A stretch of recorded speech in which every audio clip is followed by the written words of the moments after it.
Thank you. Please be advised that this meeting is being live streamed on YouTube, recorded, and will be transcribed for the official record. By remaining in this room, you consent to be included in the recording and transcript. When addressing this meeting, please ensure that you do so through the microphone system at all times. And due to the acoustics of the council chamber, it is imperative the microphone settings are not adjusted. Members should only use the central button to switch the microphone on and off. Do not alter the microphone in any way. Simply raise your hand as usual, wait to be called, press the central button to activate your microphone before speaking, and speak clearly and directly so everyone in the room and remote participants and recordings can hear you. When finished, press the button again to turn it off. Mobile phones should be switched off or turned to silent mode.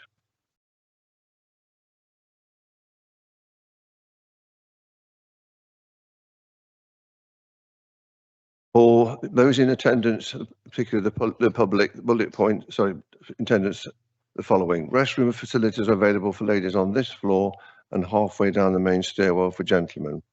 In the event of a fire alarm sounding, officers will escort everybody out of the building to the nearest fire safety point in the car park. Members of the public are free to leave the meeting at any time. Please raise your hand if you wish to leave, and please be patient whilst a member of the security comes to collect you. Finally, please be advised that abuse or intimidation of any kind will not be tolerated. Any disturbance will result in the meeting being adjourned. Anyone who is deemed to breach these requirements will be warned and asked to refrain. If the behaviour persists, they will be required to leave the meeting. And now for the preliminary items. Apologies for absence. Good evening. 4 apologies for this evening. Councillors Emma Cresswell, Paul Gleeson, Chris Mountain. Thank you. Agenda item B, declarations of interest. Thank you, Mr. Mayor.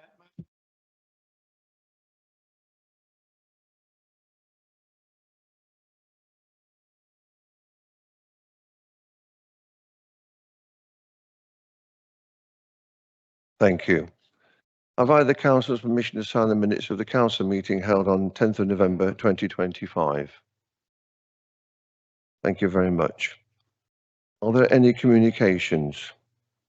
Thank you, Mr. Mayor. I've got one communication to share with the council this evening, and that is to advise that Councillor Jonathan Noble has agreed to accept the morality for the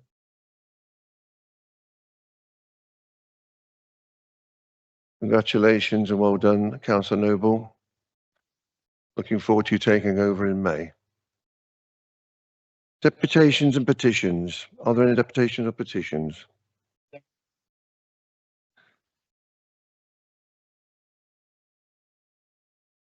Councillor Broughton.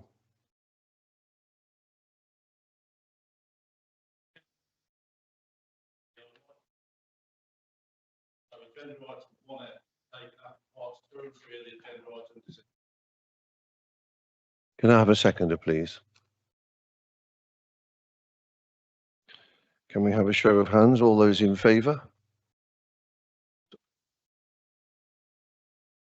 Any against? Does anyone want to speak on the matter? No, thank you. Motion carried.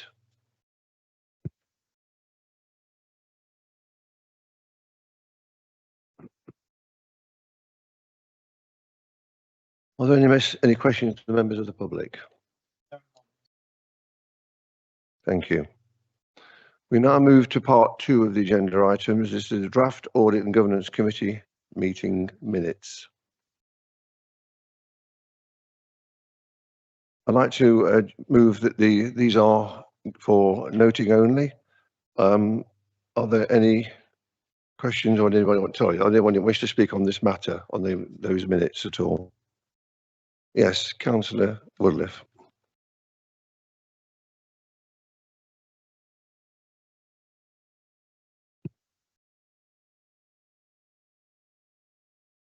Right, is that right?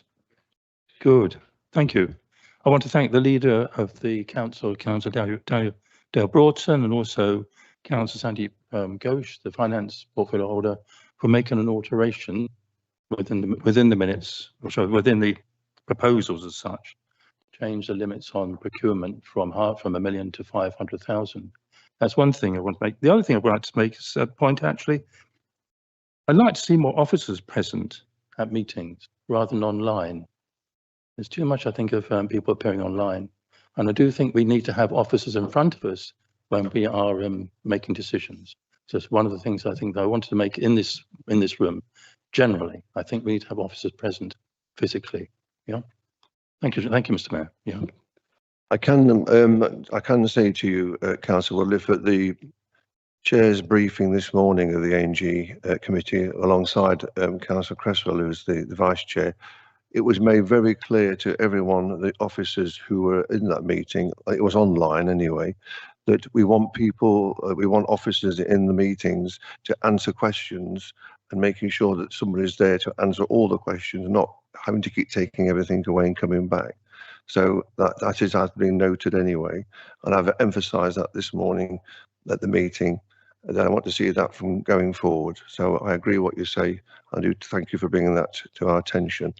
Are there any other questions, or anybody want to make any comments at all on Audit and Governance Committee? Councillor Noble. Thank you, Mr. Mayor. Yes, it's just in reference to page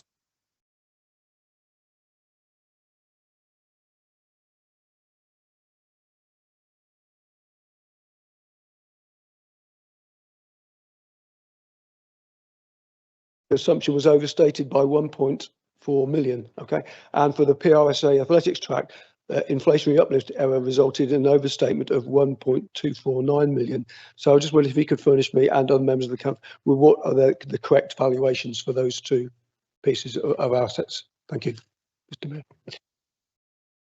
We can't give the answers now, Councillor Noble. It's for noting this is so that we will take note of that and we'll come back to you on that matter at an ANG meeting. Right. We're going to item 2. We'll move on to the next item, annual scrutiny report. And this is on page 27 of the agenda pack. And I'm going to ask Councillor Saviak to introduce the report. Thank you. Thank you, Mr. Mayor.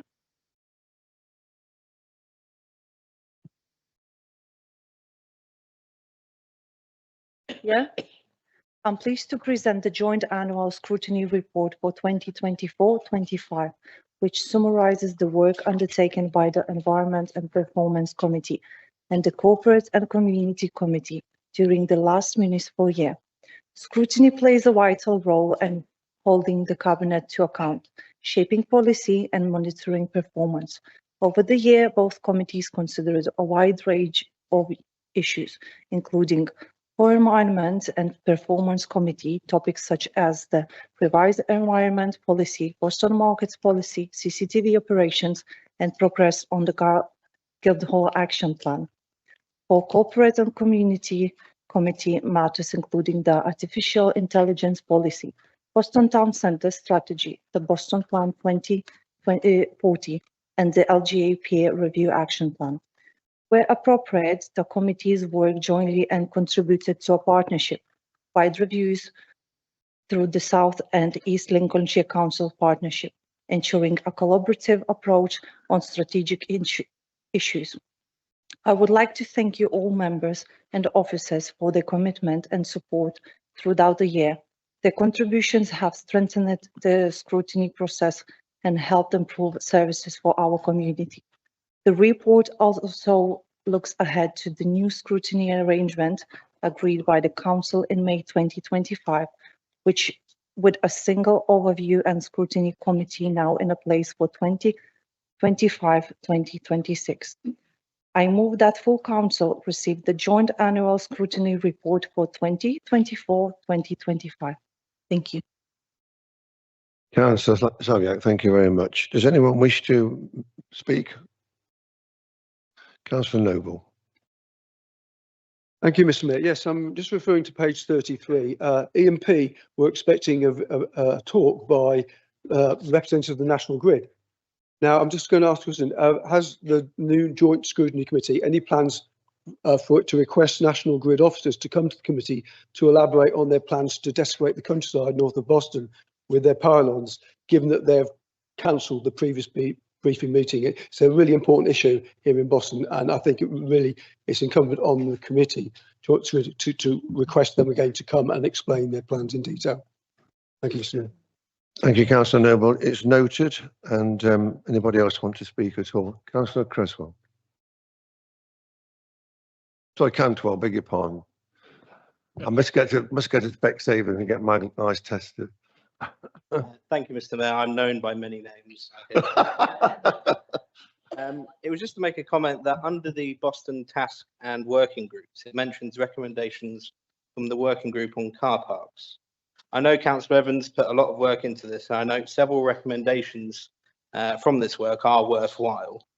It would be great if these were implemented. I know Councillor Gilbert had made a previous commitment to look into this, but I really do think the recommendations from that group were very worthwhile for this council to endorse. Your comments are noted, and I thank you for that. Councillor Broughton.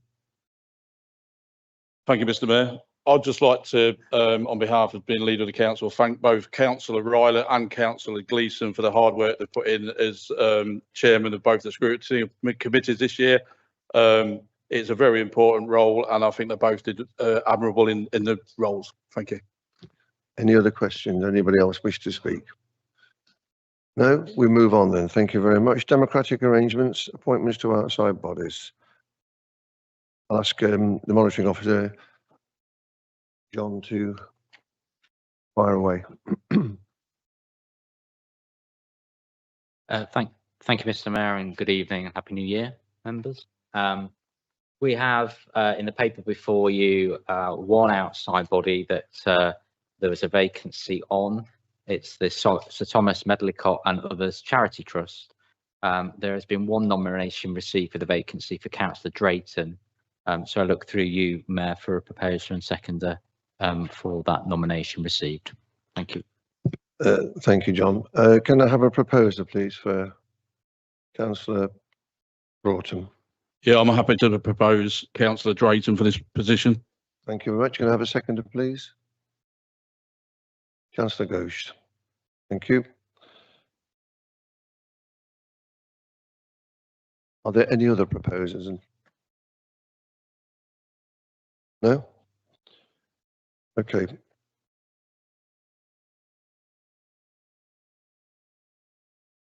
So the council seeks nominations and makes an appointment to the outside body list in Appendix 1, Part 1, where a vacancy has arisen, with such appointment automatically cease at the end of the civic year 25-26. So therefore, I'd like to say that Councillor Drayton has been appointed.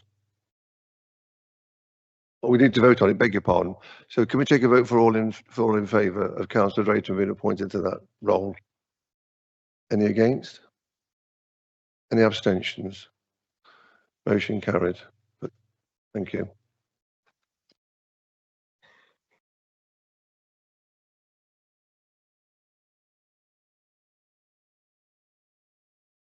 We now go on to the Community Governance Review Stage 1, Consultation Outcomes and Draft Recommendations, pages 45 to 88. And can I ask Councillor Gilbert to propose the following recommendation and present his report, shall I say? Much, Mr. Mayor. Yes, the report in front of you provides an update on the Community Governance Review. The issue of Community Governance Review has been debated over the last 20 years by this council. However, with the advent of local government reorganisation, that issue has become more pressing. Currently, Boston's Town Centre Ward councillors sit on what is known as the Boston Town Area Committee. It is a committee of this council and will not exist independently of if Boston Borough Council ceases to exist under local government reorganisation. Local government reorganisation will, if carried out, comprehensively see the end of the Borough of Boston and its replacement, and the replacement of Lincolnshire County Council with one single authority. This will be known as a unitary authority. For those areas of Boston with a parish council, the lowest tier of local government will become the parish council. In the absence of a town council, the people of Boston Town Centre wards will have no truly local representation. Officers like the mayoralty and titles like Admiral of the Wash and the charters of incorporation, some dating back to the time before Queen Elizabeth I, will become mere museum pieces with no administrative body to take them over on behalf of the town. What is possibly one of the most globally significant towns in the country will lose its unique cultural and historical identity. So for this reason, as a borough, we are undertaking a community governance review with the aim of creating a parish council for Boston, which will then be able, should it wish to adopt the title Boston Town Council. At this stage of the process, we are asking council to note the outcomes of the stage 1 consultation, seeking the council's approval to move on to the second stage of the process, undertaking a stage 2 consultation on the following issues: the footprint of the town centre area, reflecting the BTAC area, an establishment of 22 councillors for the town councils. Details are in your papers at page 46. The number of wards proposed is going to be 7 wards, consisting of Fenside, Skirbeck, St Thomas, a combined Stanleyland and Station ward, Trinity, West Ward and Witham. In response to councillors Richard and Alison Austin, we can now resolve as we go forward issues of the political boundary not aligning with the historical parish boundaries of Witherton and town. That the first election should take place in May 2027 to time with the ordinary parish council electoral cycle. I know that members of the public are very anxious about what will happen to the civic regalia and some of the borough's assets when Boston ceases to exist, and what is being done about that issue. The process we're undertaking is a necessary first step in creating a parish or town council. The issues of civic regalia and titles and assets is being addressed informally and in advance of any changes that will take place, so that any new town council will have some blueprint and opportunity to consider those issues once it is created and they are elected. So please, can I ask you to approve the recommendations before you on page 46. Thank you very much. Thank you very much, Councillor Gilbert. Can I ask, is there a seconder, please? Councillor Broughton, would you like to reserve your right to speak? Thank you, Mr. Mayor. Yes, I would. Are there any speakers on this item? Councillor Woodliff. Thank you, Mr. Mayor. Yes, I'm very strongly in support of this agenda item. I think I commend Councillor Gilbert for driving it forward really aggressively. It's really what we need to do. One of the things I suppose I am a bit concerned about when I read the responses from the public, how many people are not aware of the fact that LGR is happening? And people still seem to think the Boston Borough Council will be around in 10 years' time, when it won't be. So I think there's a real problem out there. People need to be well clear about what's going to happen very, very shortly. This borough is going to disappear and we need to do something about it. But as I say, it's got my full support, back you 100%. And congratulations to Councillor Gilbert for pushing it hard forward. Thank you. Thanks, Mr. Mayor. Thank you very much, Councillor Woodliff, for your comments. Any other body like to speak at all? Councillor Cantwell. Thank you, Mr. Mayor. I welcome the long-awaited progression of this scheme. My main concern, as it has been from the beginning, remains that the government may stop us transferring the important civil regalia and assets to a town council. Looking at comments on social media and speaking to people around the town and in my own ward as well outside, I also firmly believe that the borough must do more to make the case of why we are setting up the town council. Many feel that it is a duplication of the borough, and I think Councillor Woodliff is correct. People aren't aware enough that the borough is going to disappear. So I think effort needs to be made to make the case more to the public as well going forward. Yeah, thank you very much. I tend to agree with you, and obviously it's a case of making sure that we publicise this enough. Councillor Danny. Thank you, Mr. Mayor. First of all, I would like to pass my condolences to our dear friend, Mr. Lamy, for losing his beloved wife. Our hearts are with him. That's one thing. And the second thing, yes, I think we are on very critical time for Boston Town. If we need to keep our history, we have to fight hard, because I think time is not on our side.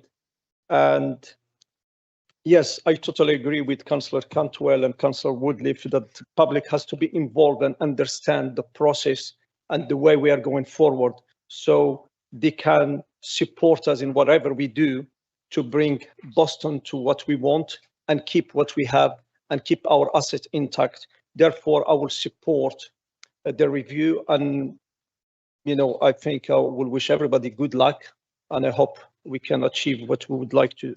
Thank you, Mr. Mayor. Thank you for your comments, Councillor Danny. Are anybody else wish to speak at all on the matter? Councillor Butler. Thank you, Mr. Mayor. I just want to say that it's good to see that there's been a lot of care taken in this. So my thanks go to the working group for what they've done. We've not just gone, this is the area that's unparished, that can all go to. I like the fact that Wibberton has been sorted out, and there's parts of Wibberton that will be reunited with the rest of the parish. So. Thank you very much for your comments. Anyone else wish to comment? No, sorry, Councillor Dorian.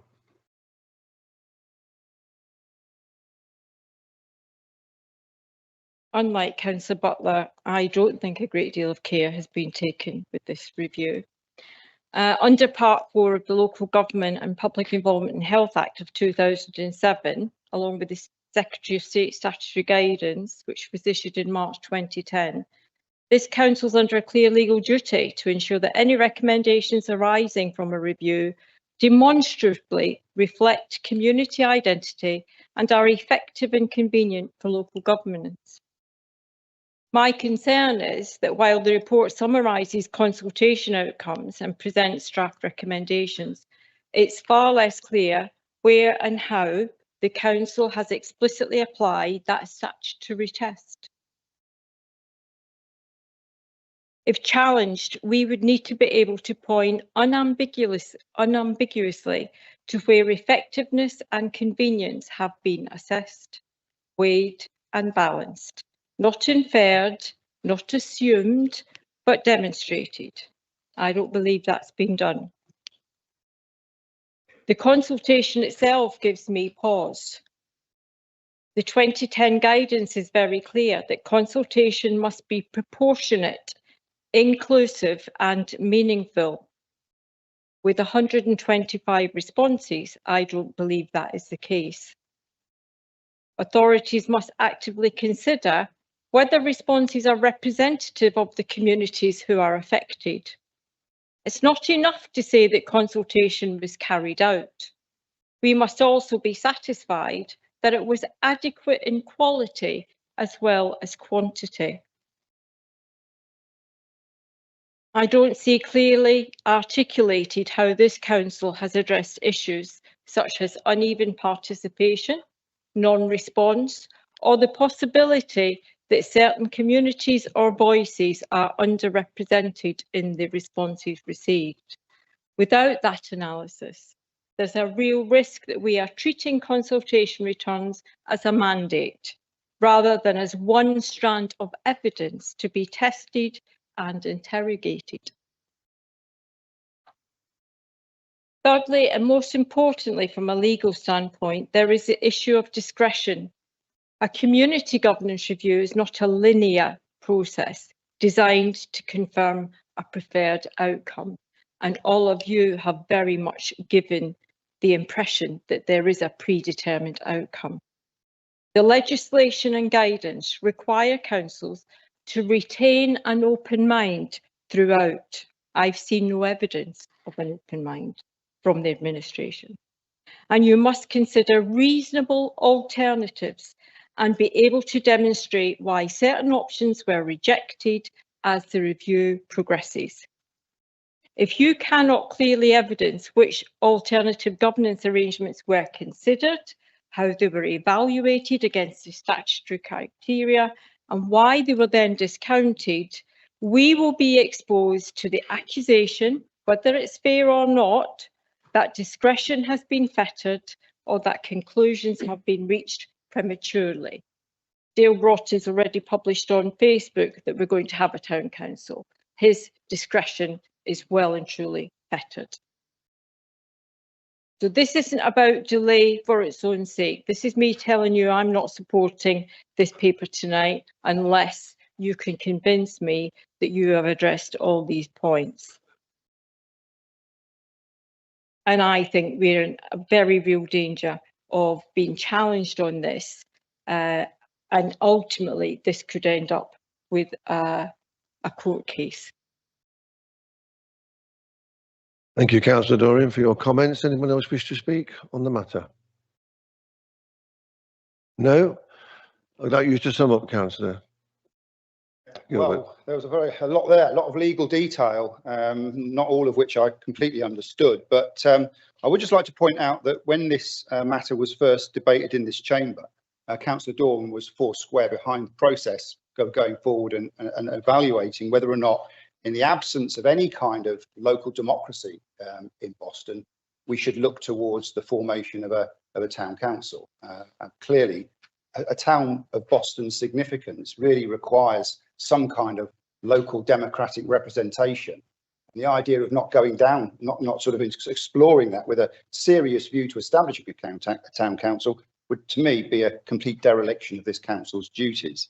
I'd also just like to point out that the first iteration of the panel looking into this issue consisted of Councillor Cresswell as chair and Councillor Dorian as well.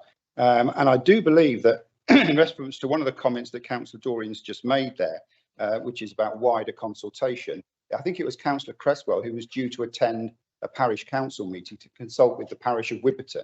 But unfortunately, for some reason, that meeting didn't go ahead, neither did the subsequent meetings. We've only recently started to have those meetings again. And we're at the stage now where, in principle, we've agreed that there's going to be a town council. We're now going forward to look at more of the detail of that. So I don't think we've sort of we've overshot the mark. I think we're taking it at a well-paced, steady sort of pace. The next stage that I'm asking councillors to vote on is to go forward for the stage 2 consultation. And at that point, any observations that Councillor Dorian has to make will be very welcome. So thank you very much. Point of personal explanation. I was on the panel until you removed me, as was Councillor Creswell until you removed her. We were part of a linear process. It hadn't finished by the time this is something that we were moving on to. And shame on you for admitting you don't understand the legal process. How can you chair the meeting if you don't understand the legislation that sits behind the review that you're doing? We'll take a vote. All those in favour? Those against? Any abstentions? Motion carried. Thank you. Proposed amendments to the council contract procedure on pages 89 to 150. And I'll ask Councillor Sandeep Ghosh to introduce the report.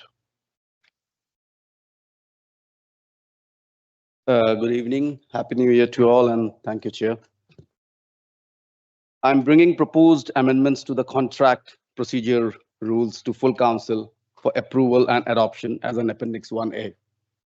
To provide background, the purpose of these amendments is twofold.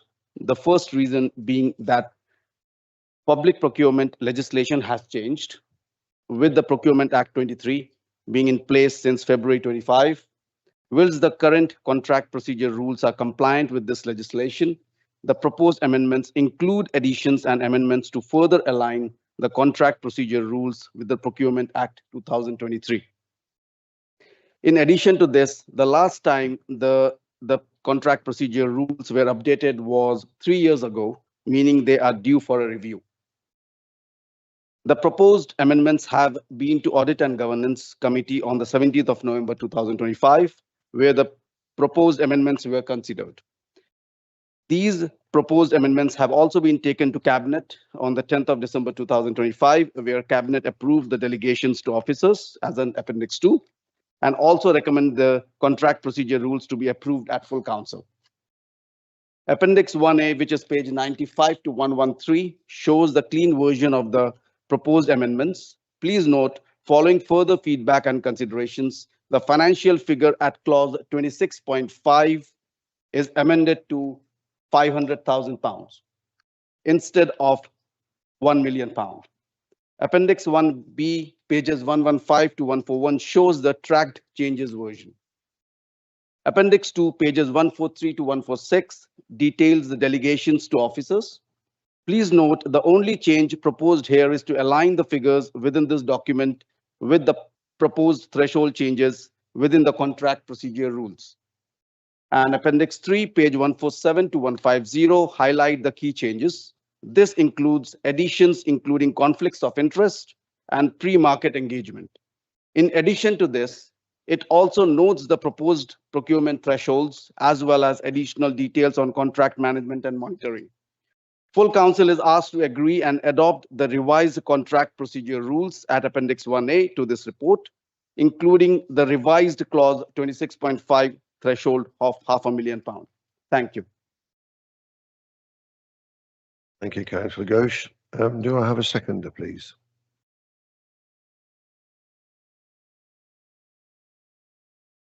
Councillor Butler, you reserve your right to speak. I do, yes. Thank you.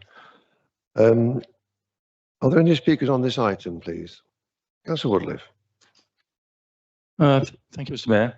But first of all, I want to thank Councillor Ghosh for making that amendment to 26.5. Seriously worried us, several of us actually. But to go from £85,000 to £1 million is a bit of a leap. And I do feel very strongly about written reports, basically. 26.5 says where the total value of the contract exceeds now 500,000, the officer must make a written report evaluating the extent to which the purchasing need and contract objectives were met by the contract. It's such a key line. I think that is such an important statement. Of all this document, that's really want to know that the money has been well spent.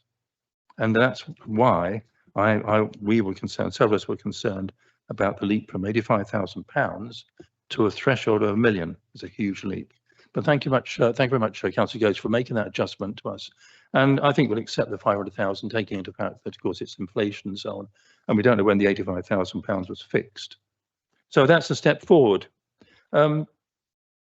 This was a huge document. I had to make the point that it really goes back to the beginning of this and to our audit and governance minutes. This was a huge package of information for us to deal with.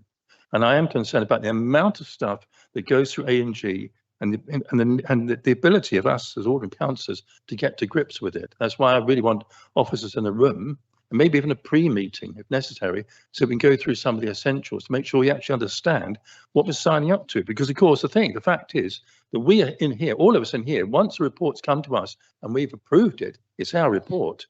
The responsibility rests with us in the end, not with the officers. The officers themselves are employees, and they produce the reports and everything else, but we sign them off, so we're responsible for it. It holds us. So if things go awry, it's our necks that are on the line. All of us, by the way. Apart from that, I have to accept the report as it stands. There is one thing, though. I should have read it, I suppose, in the A&G meeting itself. But what about technical agreements? There's no mention in this report of technical agreements. They're in-house agreements. And I think that should be in this report as such. There is no mention of that. So I don't know whether the council does do technical agreements, but if it does, I think we need to know about that as well. I think I shall essentially do that and just say thank you to the leader and the finance portfolio holder for listening hard. That's very, very important. Thank you very much indeed for doing that. Okay, thank you, Mr. Mayor. Thank you, Councillor Woodliff. Your comments have been noted, and we just reiterate again that the fact that we have asked for officers to be there on A&G to answer the questions. Thank you. Anybody else wish to speak? Councillor Cantwell. Thank you, Mr. Mayor. I cannot support the changes tonight. I do not agree that the changing of procurement thresholds and I do not agree with the changing of the procurement thresholds and procedures.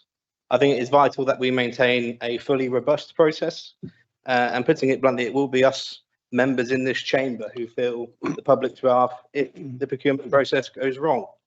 And I do not believe these changes provide an adequate level of reporting and member scrutiny. So I cannot support these changes tonight.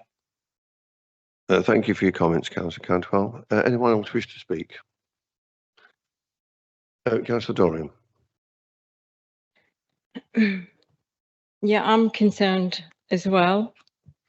And I would like to move an amendment that where we have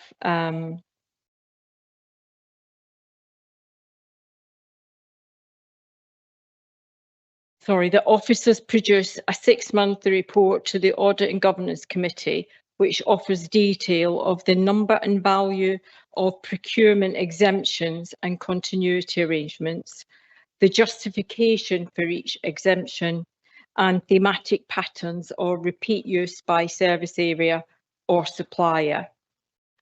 That's point 1 of the amendment. Point 2 is that where procurement is undertaken with fewer than the previous minimum number of quotations, a written value for money assessment is retained and made available for member scrutiny. And thirdly, that a formal review report on the operation and impact of the revised contract procedure rules be presented back to full council within 12 months of adoption, and to include assessment of the transparency and competition outcomes, the use of exemptions and participation rates from local suppliers and SMEs. And I'd look for a seconder. Can we have a seconder to the amendment? Councillor Middleton. Anyone wish to speak?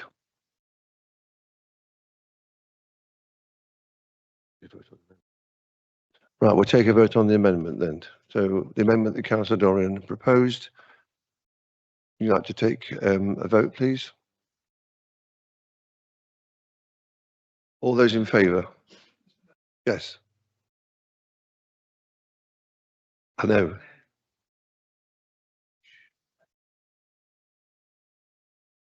Yes.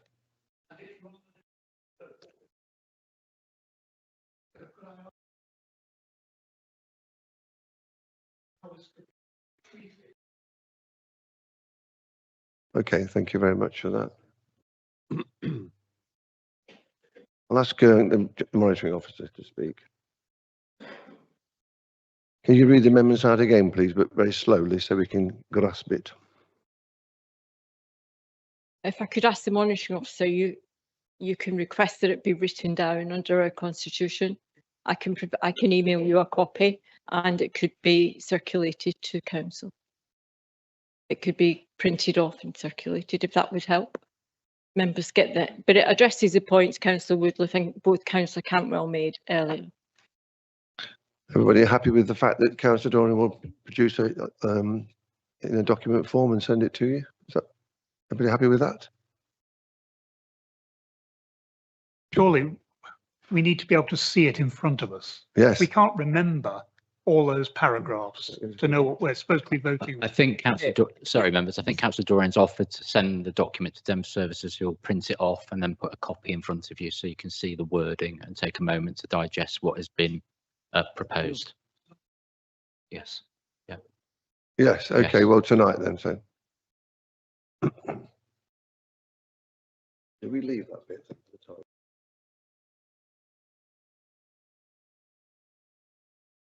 Yes.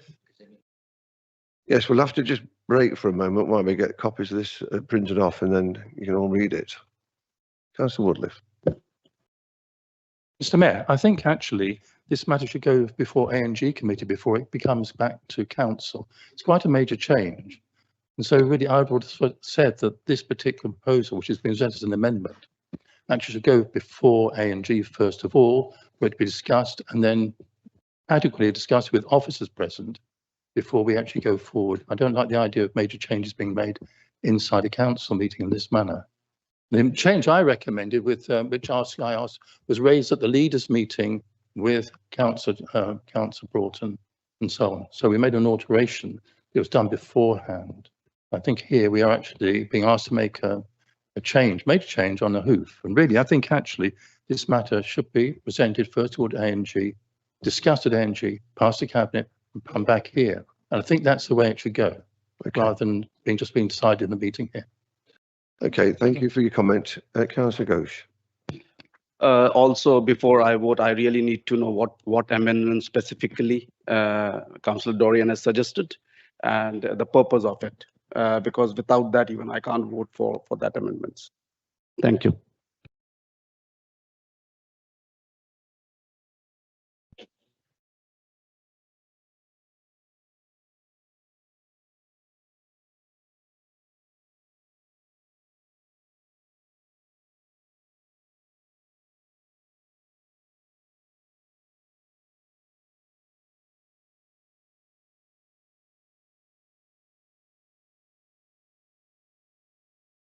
Do you want to just explain that to everybody so we know what we're doing? Yeah, thank you. Thank you, Mr. Mayor. Just for clarity at the moment, we've had a proposal which has been seconded from Councillor Dorian to make amendments to the contract procedure rules. That is what will be in front of the council as soon as we can get a copy of it in front of members to consider. Councillor Dorian hasn't proposed that those amendments be considered by the Audit and Governance Committee, so we can't amend an amendment. You need to deal with the amendment as proposed by Councillor Dorian, which is to amend the contract procedure rules here tonight. And not amend the amendment, if that clarifies things. Thank you. Councillor Woodliff. Mr. Mayor, after this matter is being considered in here, and if it say falls, then the matter then could be then presented back to ANG, could it not? And then come forward in the traditional way. We're asking to make a major change in how we operate. I don't really like the idea of making major changes aside for council. There should be to go for a discussion with officers who have to carry it out. So we're almost making decisions in here, but the officers have to carry out all this other stuff. So we have to be careful that we don't overburden officers with extra administration for no benefit to ourselves. I think actually what our Councillor Dorian is suggesting is quite sensible in many respects, but it needs to be thought through. And I think therefore, if this motion is not successful here, that it should be referred to ANG and from there straight on to Cabinet and full council in the traditional manner. If it does fall, I would like to make that a proposal, and then I'll look for seconder appropriately. Okay. Thank you. Thank you. I understand what you say there, Councillor Woodliff, and well, let's just see how the motion goes at the time. Anybody else wish to speak? Point of personal explanation, please. I haven't proposed an amendment which makes major changes to the contract procedure rules. I have merely put in some belt and braces into the system, which would require officers to bring back a report within a year and to keep a track of those occasions where they have where things are radically different to where they are now, and explain the reason why. That's all. I haven't proposed changes. Councillor Gosh. I already mentioned in my report briefing that it's 3 years already and we need to review it. So if Councillor Dorian don't agree to it, I really need to understand why of it. Otherwise, it's difficult. Like, for example, Councillor Woodliff had suggested something which is accepted after discussion. So it should follow a process. We cannot really decide here. And when we don't know what amendments you want really. Thank you. Anybody else wish to speak while we're waiting for the documents to be produced? Councillor Noble. Thank you, Mr. Mayor. May I suggest that if Councillor's proposal does fall, that Councillor Woodliff is able to put forward the amendment he suggested, which is about it going to ANG, because these are really serious matters and they need to be studied in great depth. And I personally have various reservations about framework agreements and the way they've been used in the recent past.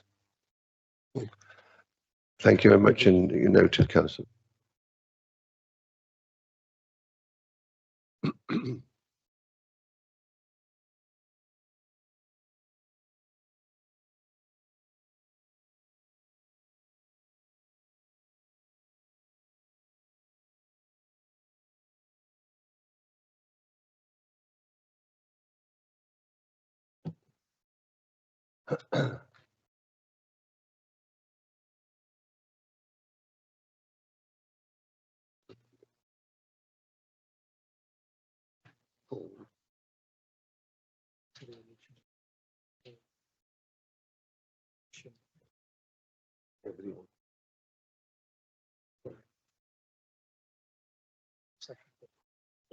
Before we go to.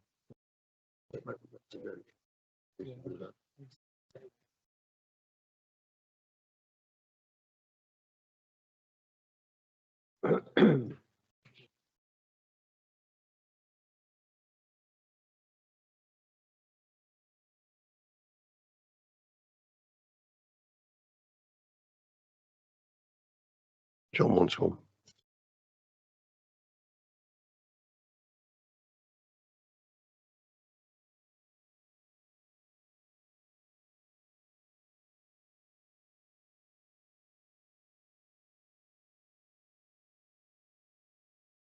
Give people a few minutes to read.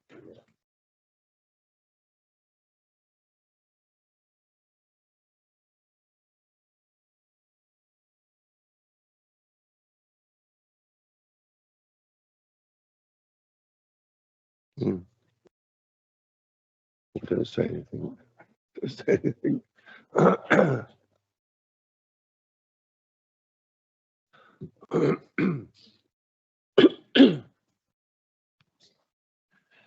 Has everyone had the chance to read the amendment to the motion on the contract procedure rules? Yes? So, can we take a vote then on this amendment from Councillor Dorian, seconded by Councillor Middleton? You carry on. Yeah, thank you, Mr. Mayor. Members, as you've now got before you the amendment which has been proposed and seconded. The first section of that amendment would not require a change to the contract procedure rules. That's a request that for officers to produce a six-monthly report to the Audit and Governance Committee detailing those facts and points that are on the paper. The second point, I think, would require a change to the contract procedure rules because that's requiring that where procurement is undertaken with fewer than previous minimum number of quotations, a written value for money assessment is retained and made available for member scrutiny. So that appears to be putting a requirement which relates to the contract procedure. So I think that would be an amendment to the contract procedure rules. And the third element, that a formal review report on the operation and impact of the revised contract procedure rules be presented to full council within 12 months of adoption, including the following assessment. Again, I don't consider that to be a change in the contract procedure rules. That's a one-off request that this council could make through these amendments as circulated. So I just hope that gives a bit of clarity to members and that they've got, if there's any questions on them, obviously, from a procedural point of view, I'm happy to answer them. Thank you. Are there any questions on this amendment? Anybody want to raise any questions from this? And the monitor officer explained it as best he can. Thank you. Do we go for a vote? Or all three or just two of them? Right, we're going to then take a vote on all these three amendments. So all those in favour? 1, 2, 3. Those against? And any abstentions? So that motion has fallen. Now we go back to the substantive motion, but you want to make, Councillor Woodley wants to make another amendment. Apparently you've already spoken, you can't speak again. Apparently. All right, that's fine. I'm happy with that. Okay. But do you understand where I stand? I do. Switch your microphone off. Yeah. Thank you. Right, we go back to the original proposal. So all those in favour of the motion, please raise your hands. The original one. Oh, sorry, Councillor Gosh, it's over to you to do the summing up. Beg your pardon. Well, I thought he moved an amendment. We can't, you've already spoken.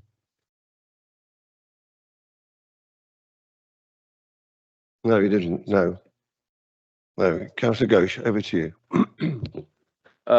Thank you, Chair. The only reason I rejected because I really can't take decision on the fly here. We really need to sit and think on it. what's the benefit out of it, and then only I can vote about it against or favor. And that's the reason I voted against. Thank you. Right, so we take a vote on your, all those in favour of Councillor Gosh's? Sorry, Stephen. Sorry, Councillor Woodliff. Mayor, I think I made a point of order, didn't I? Sorry, yeah, I think I made a point of order. So it's not about talking, speaking second time, is it? I made a point of order inside somebody else's amendment. I'm just taking the. I know what you're doing, yes. I I'm understand. taking from the Monitor Office, I'm just taking instruction.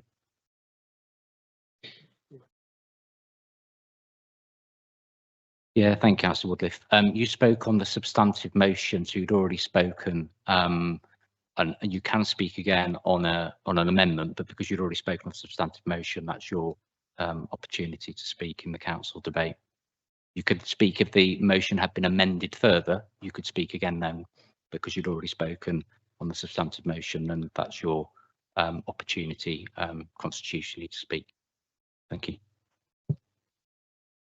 Point of order. And the Monitor Officer, could you clarify? I think you can move an amendment at any time during a debate, even if you've spoken on the substantive motion. Can you not?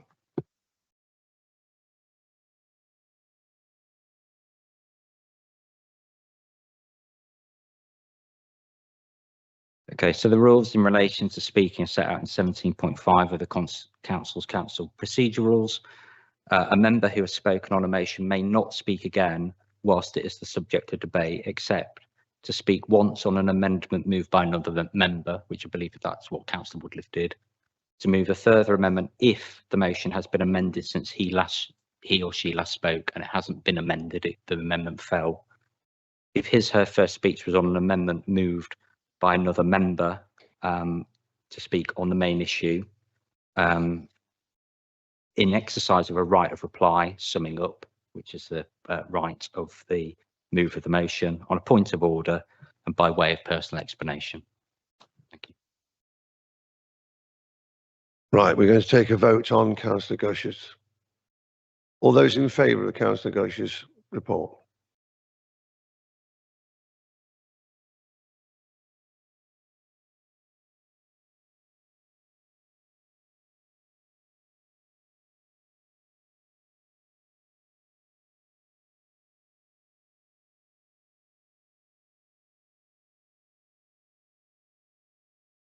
Those against?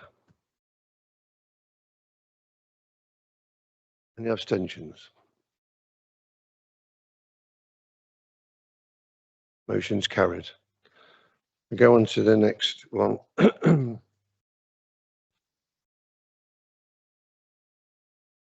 This is the quarter 2025-26 capital forecast outturn on pages 173 to 178.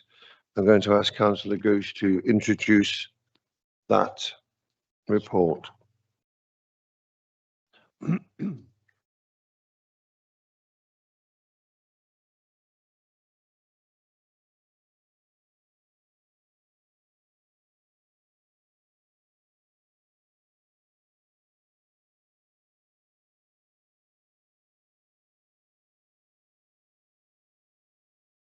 Over to you.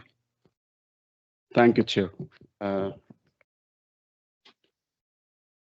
I present for Council's consideration the midterm Treasury report for 25-26. The Council is required to produce a midterm Treasury report providing a review of activities and an update on the prudential and Treasury indicators for 25-26. This report was considered by Governance and Audit on 17/11/25. In addition to this report, Audit and Governance Committee received quarterly updates throughout the 25-26 financial year. As set out in section 5, page 161 and 162, capital expenditure and financing 25-26, the latest revised budget for capital expenditure for 25-26 is £38.6 million, and actual expenditure at the end of September was £8.2 million. In summary, the Council's underlying need to borrow for capital expenditure on 39-25, page 162, increased to £18.3 million. The State Street loan, £1 million at 11.125% was repaid in July 25, and replaced with a 5-year 1 million loan from PWLB at 4.81%. Details provided in section 7, page 165 and 166. On 30th of September 25, investment totaled £31.3 million and external borrowing remained at 1 million. In addition, the council had investment in property funds totaling £17.1 million at cost. The fair value of these funds on 30th of September 25 based on net asset value was £15.1 million. Bank base rate started the year at 4.5% and had reduced to 4% by the end of September 25. The overall rate of return achieved on investment during the first half of the financial year was 4.326% in total. Positively, at Q2, investment income less borrowing cost had net income of £1.27 million compared to the original budget of £808,000, a favourable variance of £462,000. The outturn for the year was predicted to be £2 million against a budget of £1.61 million, a favourable variance of £390,000. Table number page 172. In conclusion, I recommend that Council receives and reviews the 25-26 midterm Treasury report attached at Appendix 1. Thank you. Can I have a seconder, please? Councillor Izard. Right, are there any speakers on this item? Any speakers?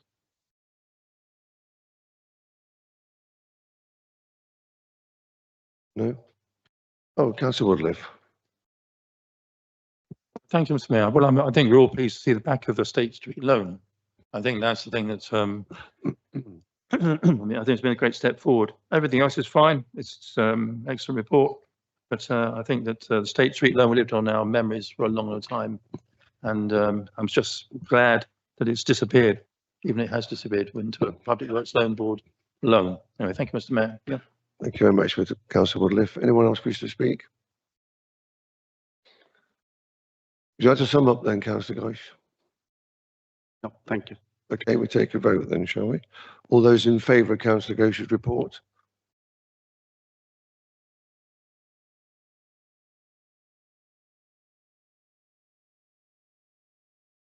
Those against? Any abstentions? Carried. Thank you very much. Local Council Tax Support Scheme. That's on page 179. I'm going to ask Councillor Ghosh to introduce the report, please. Thank you. Oh, I missed you jump tonight. I beg your pardon. Oh, sorry. I beg your pardon. I turn the page over too quick. Capital forecast outturn. Is that the one? Yeah, page 173. Councillor Ghosh, over to you. Thank you, Chair. The report before Council this evening seeks approval to amend the 25-26 capital programme. Cabinet considered the Q2 forecast outturn for 25-26 at its meeting on Wednesday, 10th December 25, and resolved to refer the proposed amendments to Council for approval. The amendments relate specifically to the Levelling Up Fund projects and are required to ensure the capital programme remains aligned with the ongoing delivery of these schemes. Progress continues across the linked sites with budgets being reprofiled to reflect the current pace and requirements of each project. The additional £100,000 has been brought forward into the 25-26 financial year from 26-27. This represents an acceleration of planned expenditure rather than any additional call on resources. Table 1 in the report sets out the full capital programme for 25-26 with the proposed amendments highlight in blue and further details is provided in Table 2. Chairman, on that basis, I formally move the recommendations set out in the report for Council's approval. Thank you. Thank you, Councillor Ghosh. Do we have a seconder, please? Councillor Broughton. Are there anybody who wish to make any, ask any questions, like to speak? Councillor Noble. Thank you, Mr. Mayor. Yes, I refer to bottom of page 175, and Councillor Ghosh referred to in his speech that the 100,000 has been brought forward from 25 to 26 for the budget 26-27. Now, does this indicate that building work on the Crown House site is ahead of schedule? Because if we turn over on the following page, Levelling Up from Crown House, we see there increase includes 100 from 2026 to 27. So is that why this money needs to be moved over or accelerated? Thank you. Perhaps Councillor Ghosh should answer that. Councillor Ghosh. Thank you, Councillor Noble. Obviously, the schedule is directly not linked with my profile and portfolio. I will get back to you with a written answer. Thank you. Are there any other questions on this report? Would you like to sum up, Councillor Ghosh? No, that's it. Thank you. Okay, we'll take a vote. All those in favour of the report?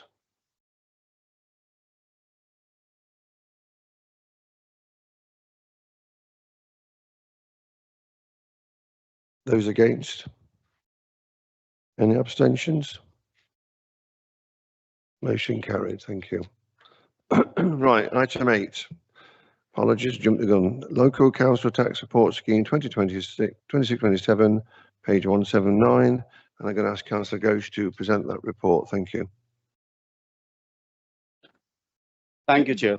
The council is required to carry out an annual review of its council tax support scheme for working age household and consult with precepting authorities and other interested stakeholders. This report is presented to council for approval of cabinet's recommendation for 26-27 local council tax support scheme. In making its recommendation, cabinet has recognized the importance of this support for some working age households across the borough, at the same time having regard to council's current financial position and the requirement to deliver a balanced budget. A consultation exercise sought views on 3 options, one which would retain the current level of support at 100% for households with children and 85% for other households, and 2 further options which would reduce the level of support. Consultation feedback indicated that the majority of the respondents thought that the council should reduce the level of support. Having regards to this feedback and the council's financial position, the recommendation being made to council is to revise the level of support to the more generous of the 2 reduction options consulted upon. This will continue to provide a higher level of support for households with children, whilst requiring all working age households to make a greater contribution to the public finances. Council is reminded that the exceptional hardship fund introduced in 25-26 will continue to be in place to provide additional support for the most vulnerable.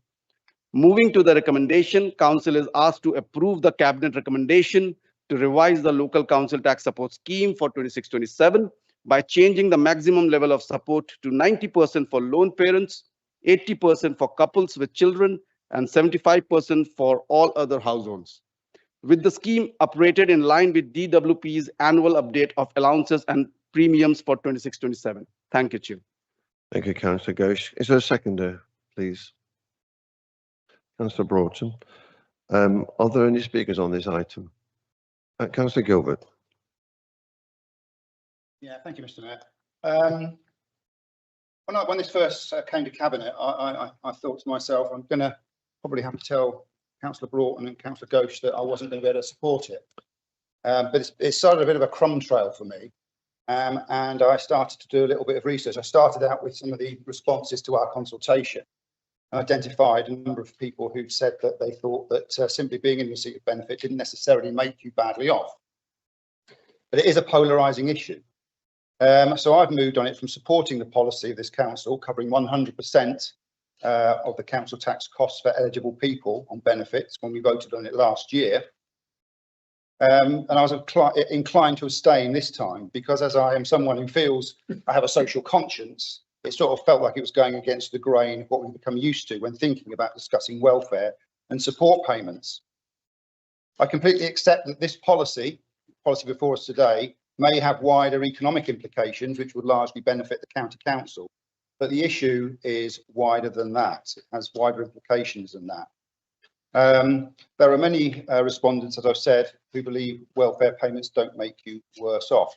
Controversial as that sounds, I've become more aware of some of the complexities and anomalies within the welfare benefit system as a result of this issue before us today, which adversely affects another hard-up group in our community, namely the low-waged worker. I've considered for a long time that welfare support is a national government issue and not one for local government. But with that to one side, I think a local council and in an area of the low-wage economy, we have to consider the army of people including those with children who go out to work and use the money they earn to support their household. Let's consider some evidence. Analysis from the Centre for Social Justice, the think tank, has calculated that a family with one child and one adult in full-time work and the other in part-time work, both on the minimum wage, will take home about £28,000 after tax. By contrast, a couple, neither of whom work, but with 3 children, can expect upwards of £46,000. To match that income through work, the working couple would have to earn the equivalent of £71,000 a year. Interestingly, we have a situation where the government's policy around the minimum wage and the government's policy around welfare seem to be going off in completely divergent directions.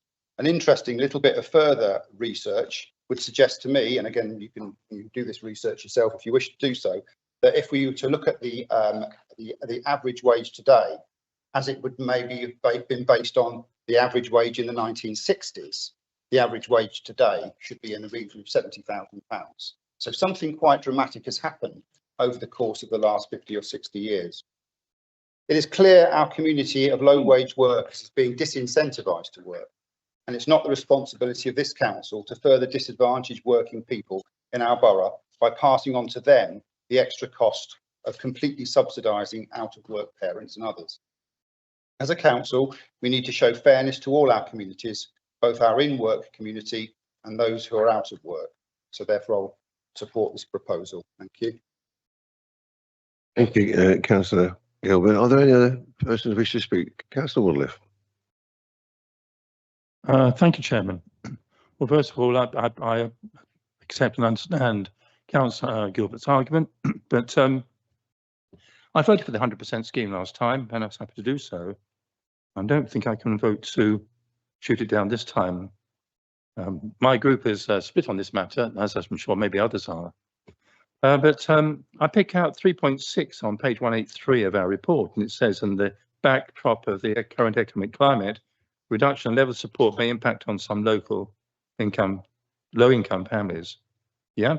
However, the council has discretion to provide further support to households experiencing exceptional hardship, though, unlike the cost of the council tax support scheme, which is shared with the major precepting authorities, with Boston's share being around about 13%, any discretionary reward by this council will be at 100% to the council. So my concern actually is the only real benefit out of these changes is the county council, and that we might end up paying out a great deal more than if we had gone down the original pathway. It might hit us harder. So I think there's a financial concern here for the council as a whole that we're actually subsidising county council. I'd never wanted to do that. No time for them. So sorry, but my concern is that really it's child welfare at the centre of all this. Really, I think many of the comments made are reasonable and sensible about people concerned about, you know, some people on welfare are better off than others, but and it may well be true. What concerns me is the welfare of the children. It's the children's welfare that should be paramount in everything. So we need to be sure that the children are getting all the support that we can give them with clothing and food and all the rest of it. So it's the child's welfare that is central in my mind. Does this change, improve the welfare of children, or is it negative to children's welfare? I accept the point that, people on low incomes and so on who don't receive this support may well feel hard done by, and I can understand that. That's a fault of government, isn't it? I think, as Councillor Gilbert pointed out, the government should take a major role here. Of course, they're not, are they? They're going the other way. They're ignoring it, as usual. So it's up to, it comes back to the council, and council as to what it does. The 100% scheme, I think, provided a guarantee, really, also a guarantee, really, a benefit for so many people. I'm just trying to pick out the one of the comments made by one of the people in the report. Is a father, I think, who with 3 children, if I remember rightly, who made the point that it's been a great benefit to him and his children, this 100% scheme. So I'm very, very concerned that we're actually making the lives of some children worse by this, and some families worse by it, who are least able to defend themselves. That's really my concern about this. Don't think I can support this. I don't think I can support. It's very unusual for me not to support council policy, but this I don't think I can support.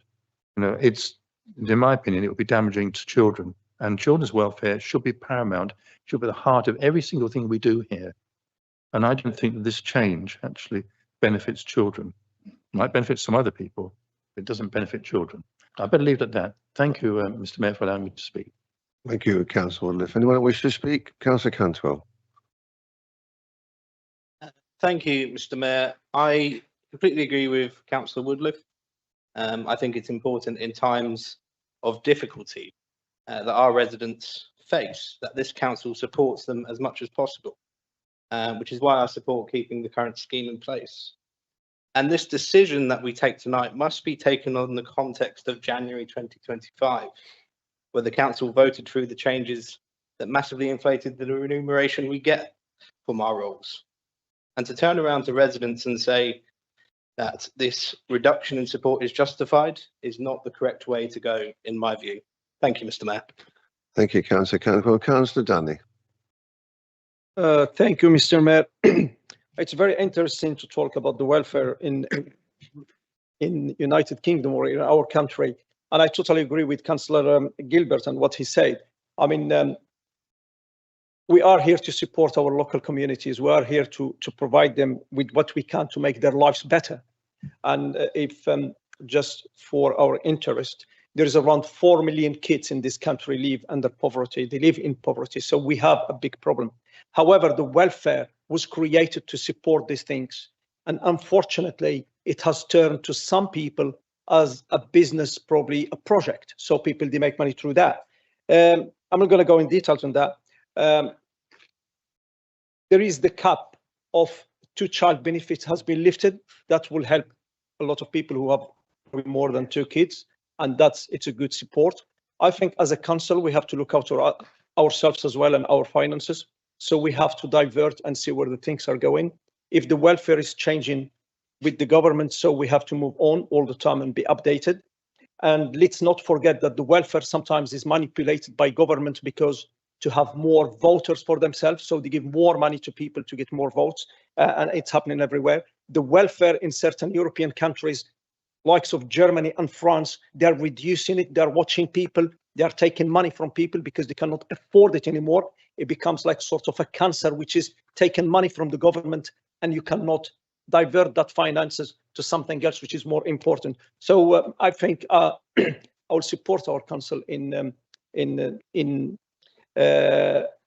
maintaining a good balance for our tax support for our community, and I will support it. And I think. Thank you very much, Councillor. Thank you.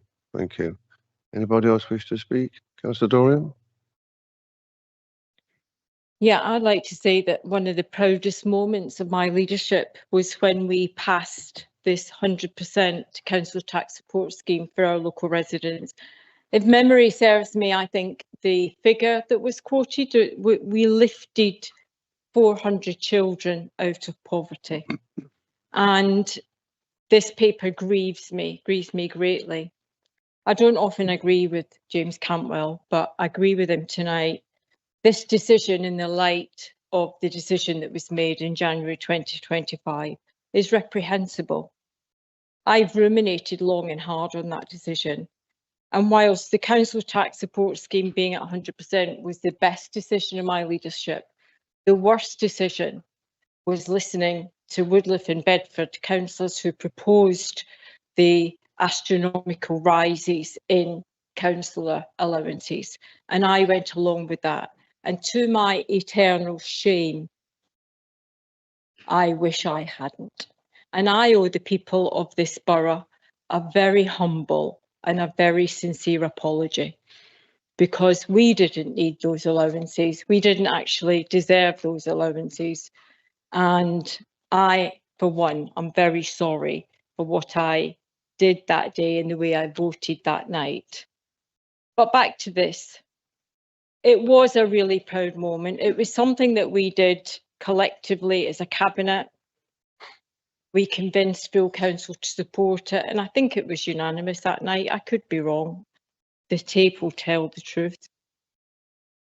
And we should all have been really proud of what we did, because there were genuine impacts in our community of those people, mostly who are low waged, who are struggling to make ends meet. And while £2 a week might not make a difference to you and me, by God, it makes a difference to those people whose lives we changed because of this 100% council tax support scheme. I know you've all been whipped to within an inch of your life. I know the paper will probably pass, but if you had an ounce of conscience, you would not be supporting this tonight. Anybody else wish to speak? Councillor Ghosh. Thank you, Councillor Woodliff, Councillor Cantwell, and Councillor Dorian for your feedback. Being a finance portfolio holder, it's really my responsibility, and obviously it's a joint responsibility for the full council, is keep the financial situation healthy for Boston. If you see the MTFS, if you have read it, so 26-27, it's the deficiency is £1.3 million, and that we still have to achieve, and that's what we are working on. So everything small helps.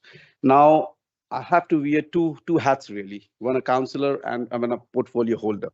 So that's the reason we came up with something in between, which will help and also will protect the council at least for 45,000 pounds per annum. And any kind of these helps is always, it's a testing phase really. And we learned it's actually creating a big hole in our already problematic situation in our finance. And that's the reason we took this decision. And that's what I can say. It doesn't mean that we don't think about the population there. We do. And that's the reason we came up with something in between. Thank you. Thank you, Councillor Ghosh. Anyone else wish to speak? So that's to sum up, sorry, I beg your pardon. So nobody else can speak. So we take a vote on Councillor Ghosh's recommendation. All those in favour?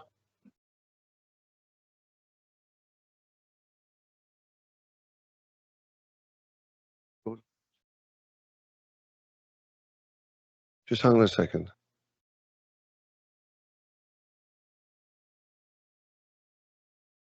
So we've got to have a third of the members to agree for a recorded vote. So are you proposing a recorded vote?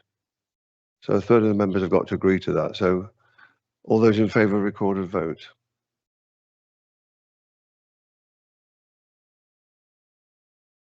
Any against? So we'll have a recorded vote then. That's just a recorded vote.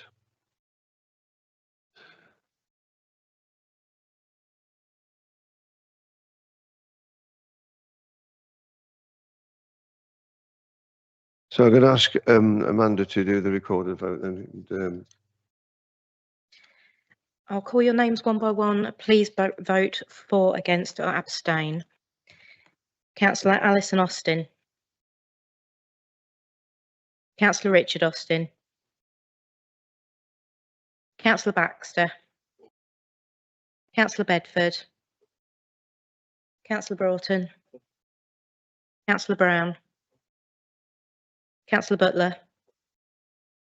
Councillor Cantwell. Councillor Danny. Councillor Dorian.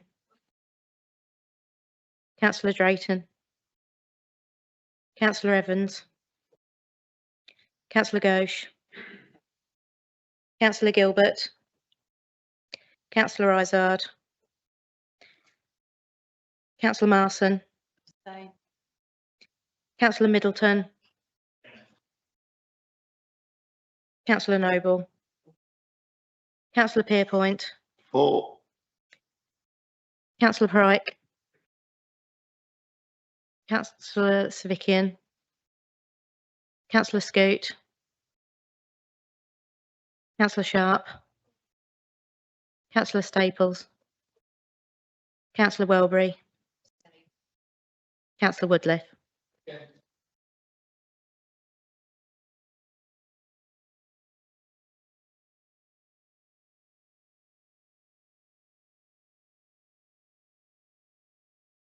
That's clearly carried. It's carried. The motion is carried. Thank you. Now go on to part 3 of the agenda. This is motions on notice. Can I ask Councillor Izard to introduce the motion, please?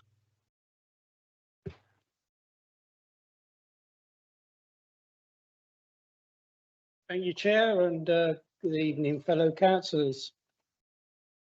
So this is a motion on amendment to council procedure, limitation of questions to 1 per member at each full council. Council notes that the current council procedure rules permit members to submit more than 1 question to full council within a single meeting.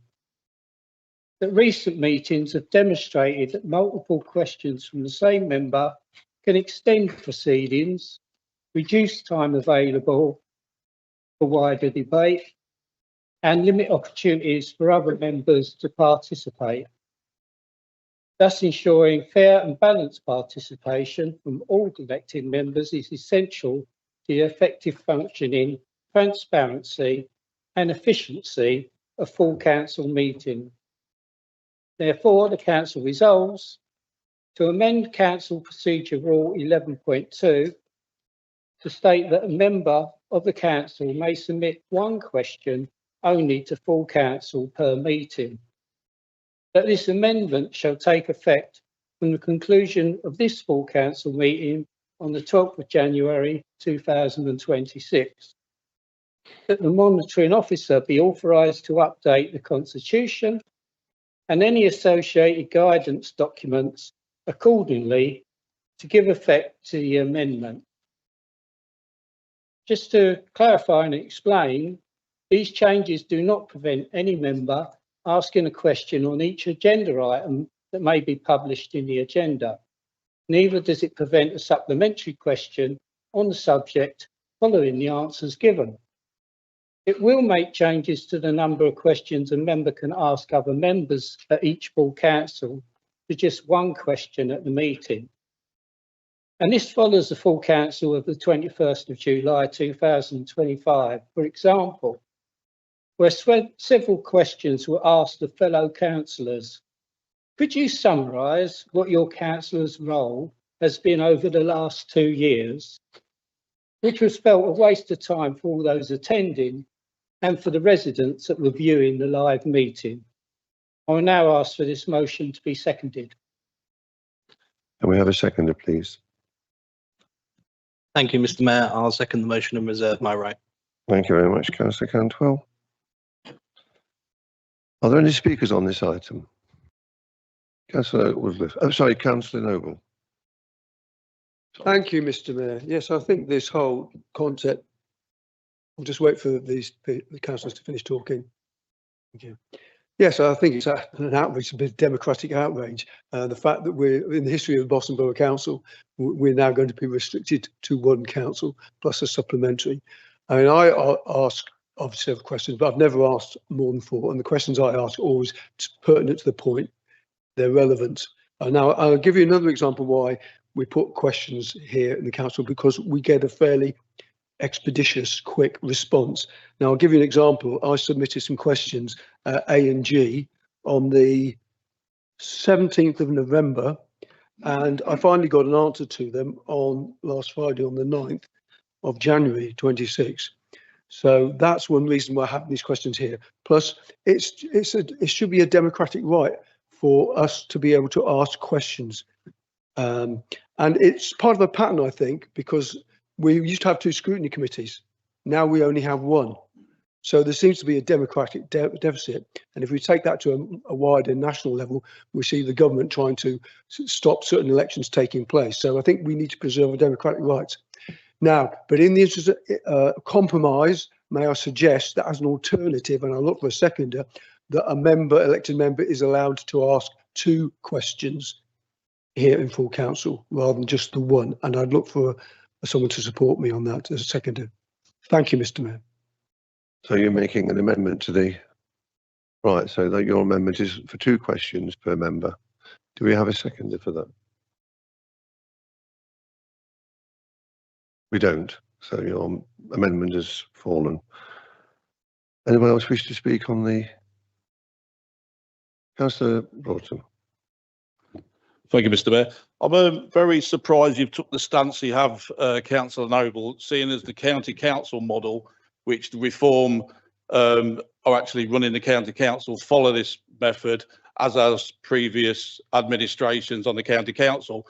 The reform council are very happy with this formula, so I'm surprised that you've took the stance that you have. Please, point of personal explanation. Yes, if you'd like to. Thank speak. you. I'm not a sheep. You know, reform people have their own, let's say, slavishly follow what happens at county. I'm a Boston Borough Council, not a Lincolnshire County Councillor, so I stand by what I said. Thank you. Thank you very much. Noted. Councillor Woodliff. Thank you, Mr. Mayor. Yes, I support this motion. I think that if you're going to ask questions, ask them in committee. That's a place to go, and you get proper answers right away, really. I tend to feel that questions in full council, it's more about making a public statement, you know, for political purposes. Whereas if you go to committee and you ask questions, then you can ask as many questions as you like, and as I do, then you'll get answers right away, hopefully from the officers, which is important. So I will support this. I think it's a good step forward, and I'm sure it will go through. As regards the scrutiny committee, I know that we plan a review of that. I think it's understand it, so that if I'm correct, there's intention perhaps to review the scrutiny arrangements sometime this year. I think that was originally in the motion when we went to one scrutiny committee. I think there was an intention to review it at a later stage. So, you know, I'd be pleased perhaps to go back to 2 committees rather than 1, but that's for another time. Okay, thank you very much, Councillor Councillor Woodliff. Councillor Daly. Mr. Mayor, just for clarification, I think we do probably, as a councillors, have the right to ask probably 2 questions to different cabinet members. And I hope it doesn't limit only 1 question. And probably just for clarification for Councillor Noble, he may pursue, produce maybe 2 questions or 3 for different members of the cabinet instead of 1 person with 3 questions. And I think it's very democratic, and I think it's very fair. Thank you, Mr. Mayor. Thank you. Your comments are noted. Anybody else wish to speak? Councillor Dorian. Yeah, the phrase democratic outrage has been used, and I agree entirely with that. This is an administration that does not want to be held to account. It's an administration that doesn't want their feet held to the fire. Why? Because they mostly don't know what they're doing. They're not very good at what they're doing. Our constitution allows these meetings to run for 3 hours. We could quite comfortably sit here from 6:30 till 9:30 without needing a resolution to extend the meeting. That's never happened in the 2 years that you've all been on this council. No, we've never extended full council. As to the point that, oh, it's not fair, let other people have a chance. None of you have ever submitted questions. None of you have shown enough interest to submit questions. Even the people on this side of the chamber that are supposed to be in opposition, but we know they're not, haven't submitted questions. So your argument falls flat on its face. As for the suggestion that people should go to committee, overview and scrutiny, audit and governance, in the 6 months that you have run this administration, 1 cabinet member has been to 1 overview and scrutiny committee meeting. 1 member in 6 months to 1 meeting. So how on earth are we supposed to hold the administration to account as a thorough opposition? You are running scared. In the words of Margaret Thatcher, I think you're frit. So no, I will not be supporting this motion because I think it's absolutely outrageous and coming from a man who's never even asked any questions at full council. What a joke. Councillor Gilbert. Mr. Mayor. Well, I actually somebody who has asked questions at full council, both on this administration and your administration. Sorry, not this administration, your administration, Councillor Dorian. I think that I just want to clarify something about why this has happened. This has happened largely because, not necessarily the volume of questions that have been asked in the past, but the quality of those questions and the aims and the purposes of those questions. We've had to sit here in this council chamber and listening to you ask questions which are just intended to draw out personal issues about individuals and make a personal attack on them. It's because of that that this policy has been introduced, or this proposal has been made as a motion on notice. Sorry? I just don't understand why. Can you let Councillor Gilbert finish speaking first? So I think, you know, you have to bear some of the responsibility for this policy, for this proposal. Had we had a last full council where sensible questions were being asked in a sensible and positive way with a view to drawing out quality answers from members of the cabinet, then I don't think we'd be sitting here having this debate today. Thank you, Councillor Gilbert. Point of personal explanation. Wait a please. moment, you're just jumping in. Just sit down a moment. I'm actually No, just don't stand up. speak Yeah. to me like that. Well, Do sit- not speak to me like Well, that. don't I just will jump in sit then. down, but be polite and don't be rude. Do not jump in and just speak when you Don't feel be like rude. it. I'm not being Again. rude. I'm just putting you in your order for a change. Councillor Pryke. Good to make a point of personal explanation at any time, and it has to When- be taken. The monitoring officer When will you put tell your you hand up, that. when I say you can do, you can do. Otherwise, you stay quiet.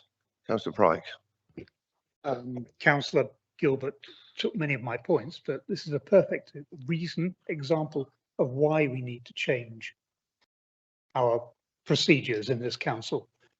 I've been a member for a relatively short time of Boston Borough Council, but I have never had any problems getting the information that I wanted, either from councillors, sometimes exec board members, other councillors, but most of all officers. And yes, I'm part of the opposition, but I don't need to stand up frequently at council meetings making rather tedious points. So I very much welcome this one. I support it completely. And yes, Councillor Dorian will make endless personal points as she can under the Constitution, the rules we've got, and we've got to put up with them until the end of this council, unfortunately. Anybody else wish to speak at all on the matter? Councillor Austin.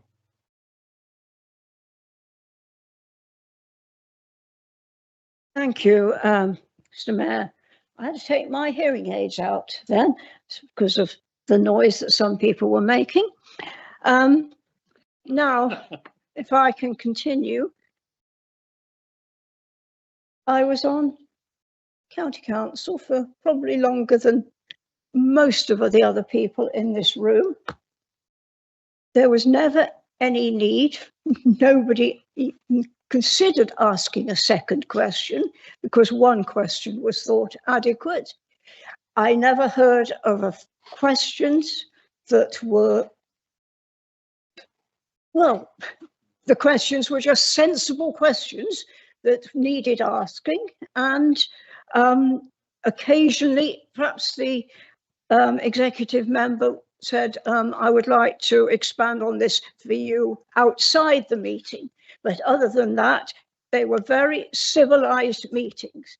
I was chairman of that council and I was proud to be chairman of that council for a year, but I never had the sort of charade, if you like, that we're having tonight. Thank you.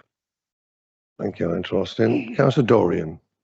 Point of personal explanation to Gilbert and Pryke. Councillors, yes, I was about to go there. Councillor Woodliff, keep your mouth shut. Two councillors who both made outrageous accusations. This motion is nothing to do with me whatsoever. It's been brought forward by 5 other councillors, nothing to do with me whatsoever. And any questions I've asked have been rooted in politics and policy, and that's why we're here, not personalities, unlike some. Anybody else wish to comment? Councillor Cantwell. Thank you, Mr. Mayor. I think I'll start off by saying, Councillor Noble, I can agree with you completely on the scrutiny arrangements, but I have to disagree with you on this motion. And I would say, I think this motion is putting it politely. Never has our chamber had such a reputation for nastiness and petty bickering. It is disappointing that residents do not watch our meetings because of the items being discussed and the debates being had, but to watch the Boston Independent Party attack the Boston Progressive Independent Party. There's no need to watch soaps with all the secrets, confessions and betrayals being broadcast out on YouTube, with nearly 5,000 people watching the meeting on the 21st of July last year alone, with their popcorn at the ready. And they weren't disappointed, Mr. Mayor. You could almost now create a betting pool to see how many insulting remarks could be sent by the former leader to her former colleagues. Let's get this chamber back on track, stop the playground politics, which goes on every meeting, because frankly, it was boring in July and it's boring now to come to a chamber that is meant to serve the residents of Boston's interests, just to have a slanging match with no bearing on council business. Thank you, Mr. Mayor. Thank you very much. Are there any other speakers? Right, we'll go for the vote then, shall we? So, Could I have a point of order, please?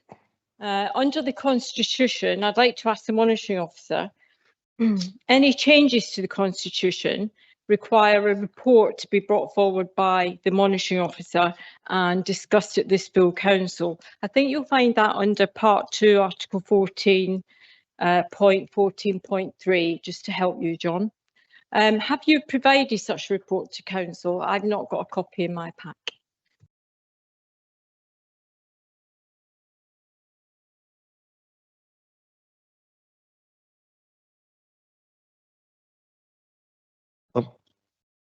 I'll just bear with you for a moment, yes.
Thank you, Mr. Mayor. Thank you, members, just for indulging me while I reviewed the request from Councillor Doreen. That in respect of the section that you're referring to, changes to the Constitution requiring approval by full council after consideration of a report prepared by the monitoring officer. As you'll see from your pack, there isn't a report attached within your papers. I have been consulted by the proposer of the by those proposing the motion and look through it, but I haven't prepared a full report to you as council. What I would say is it is something that the council could obviously choose to do. It's not a legislative requirement, but I haven't provided a report with the papers here this evening. If members the option on that would be for this to come back with a report attached to it from myself to the next full council meeting for consideration at that point. Thank you. Where does that leave us?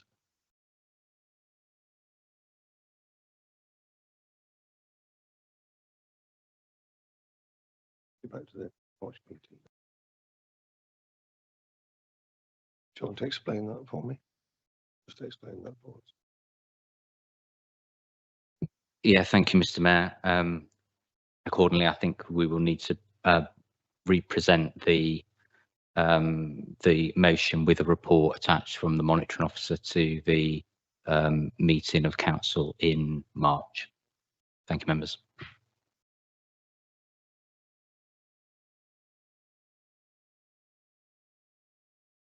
We're going to skip that one.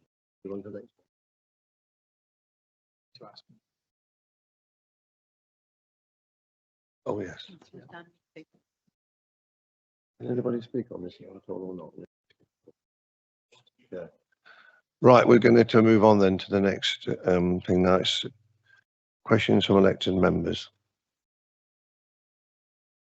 Yeah, Mr. Mayor, thank you. We've got 13 questions this evening from elected members. The first question is from Councillor Noble to Councillor Ghosh. Councillor Noble, would you like to ask your question, please? Thank you, Mr. Mayor. At full council on the 10th of November 2025, Councillor Ghosh, you stated Boston have paid back everything. At the moment, we do not have any debts left. Do you still stand by this statement?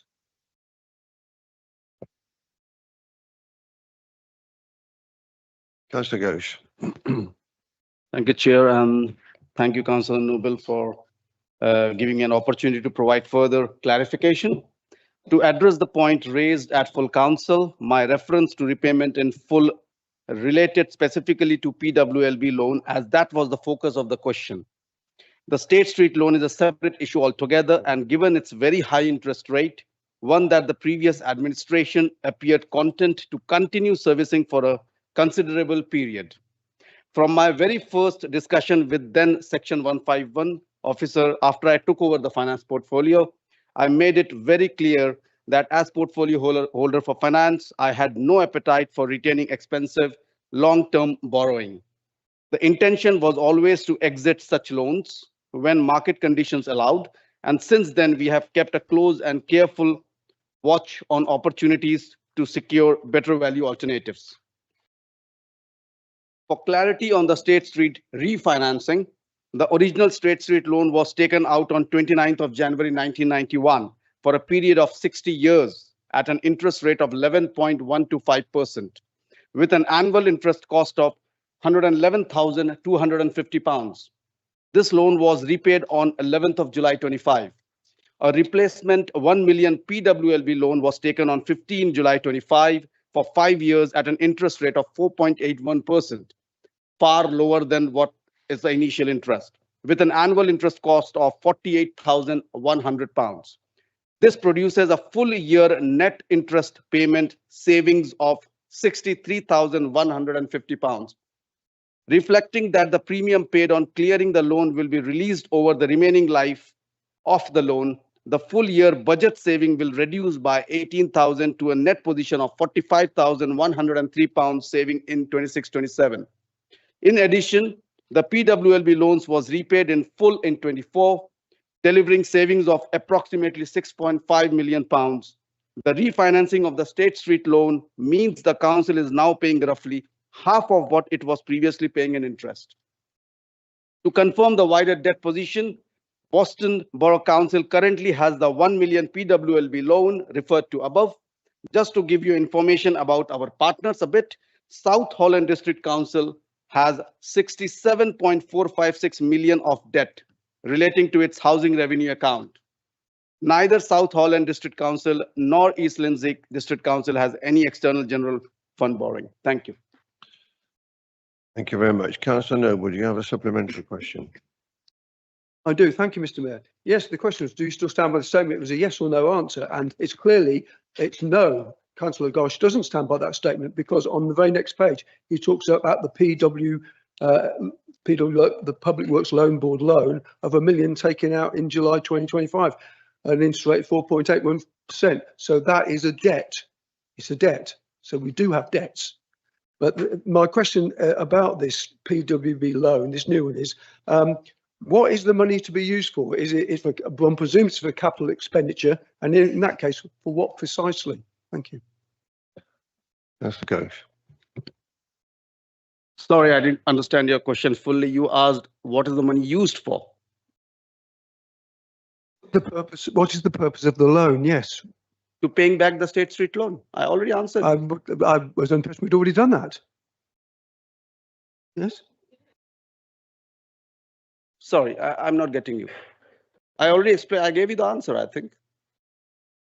I think he's understood what you said, so we'll leave it at that. Thank you. Thank you. Going to the second question is from Councillor Noble to Councillor Ghosh. Councillor Noble, can you ask your question, please? Thank you, Mr. Mayor. Yes. What are the perceived advantages and disadvantages of using a framework agreement when it comes to the awarding of council contracts? Mr. Ghosh. Thank you for your query regarding framework agreements. Below is an overview of the perceived advantages and disadvantages when awarding council contracts through this route. A perceived advantage of utilizing a framework agreement is efficiency. Frameworks can streamline procurement by avoiding repeated full tender processes for every requirement. Once suppliers are awarded a place onto a framework agreement, councils can call off contracts quickly via direct award or mini competition. This can save significant administrative time and cost.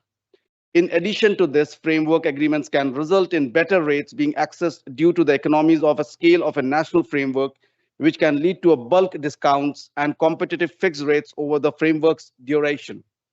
They are also a public sector compliant route to market for the council, which reduces the legal risk of challenge for the council. A perceived disadvantage of utilizing a framework agreement can be that it reduces competition. This is because once a framework is established, no new suppliers can join until it expires. This can exclude local suppliers from a process. There is also a perception that frameworks are more expensive as there is often a percentage rebate fee that is required to be paid to the framework provider. Each framework provider is slightly different in how their frameworks can be accessed. The procurement and contract service provide support with regards to procurement options, providing the relevant council officer with a recommend approach. This includes frameworks where applicable. Thank you. Thank you, Councillor Ghosh. Councillor Noble, do you have a supplementary question? I do, yes, thank you. I mean, historically, these kind of agreements are used for smaller value items, which require repeat orderings. But we have this framework agreement with Pagabo, but do we have any other framework agreements other than the Pagabo one? Could you answer that, please? Councillor Ghosh. It's a bit technical. I will respond to you with an answer, written answer. Thank you. Right, we're going to question 3. Councillor Noble to Councillor Ghosh. Councillor Noble, I'd like to ask your question, please. Thank you, Mr. Mayor.